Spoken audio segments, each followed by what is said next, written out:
කුළුඳුල් මන්ත්‍රීවරයෙක් වශයෙන් පිවිතුරු හෙළවුරුමේ සුභාසිංසන ඔබතුමන්ට පිරිනමන්නට කැමැතියි.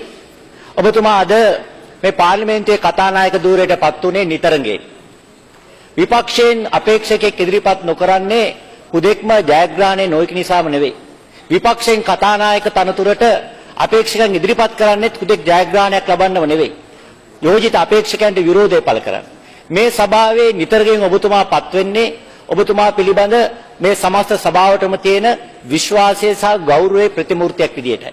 ගරු කතානායකතුමනි, ඔබතුමා කතානායක අසුනට ගරු අග්‍රාමාත්‍යතුමත් නිමල් සිරිපාල මහත්මයාත් දෙපැත්තෙන් ඉඳගෙන කැඳවගෙන ආවා.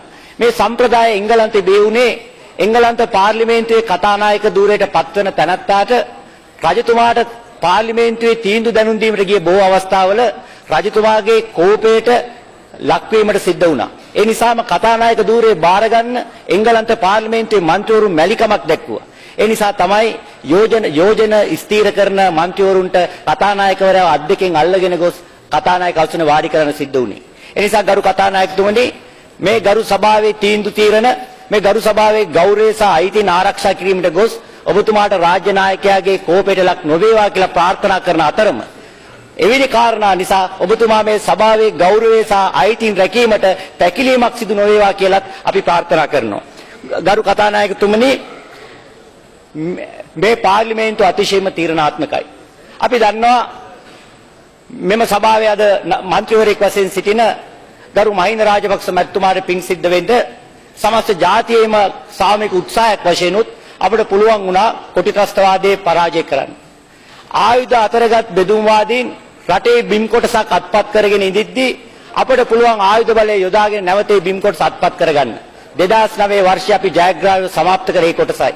නමුත් ගරු කතානායකතුමනි, මේ සභාවේ ඉන්න මහජන නියෝජිත බෙදුම්වාදීන් මේ රට ෆෙඩරල් රාජ්‍යයක් බවට පත් කරන්නට මේ ගරු සභාව තුළ නීති සම්මත කළොත් ආයුධ දරාගෙනවත් මේ සභාවෙම නැවත නීති සම්මත කිරීමෙන්වත් ඒ බාර දුන්න බලය නැවත ලබා ගැනීමට හැකියවන්නේ නැහැ. අද ෆෙඩරල් වාදයේ පිළිබඳ මහා ඉහළින් කතා කරන මන්ත්‍රීවරුන් පත් වී ඇති වකවානුවක ඒකේ රාජ්‍යයේ සුරකීමේ කාර්යභාරය වෙනුවෙන් ඔබතුමා ගරු කතානායකතුමනි කුළුඳුල් මන්ත්‍රීවරයෙකුට බාධා කිරීමක් මම බලාපොරොත්තු වෙන්නේ නැහැ. ඒකම නමුත් ගරු කතානායකතුමනි, එවැනි පසුබිමක් ඇතුළත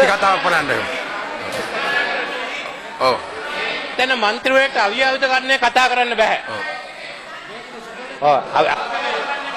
ඉල්ලාක විරුද්ධ වෙන්න පුළුවන්.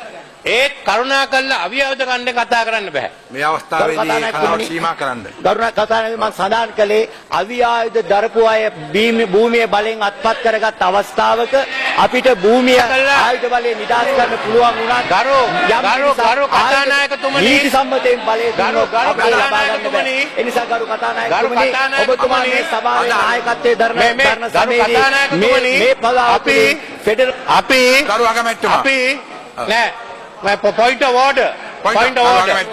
අපි මේ සභාවේ තිබුණ ප්‍රධාන පක්ෂ කීපයයි. ඒකට අතුරු පක්ෂ අයිති නිසා ඒ අතුරු පක්ෂයට කතා කරන්න ඉඩ දුන්නා.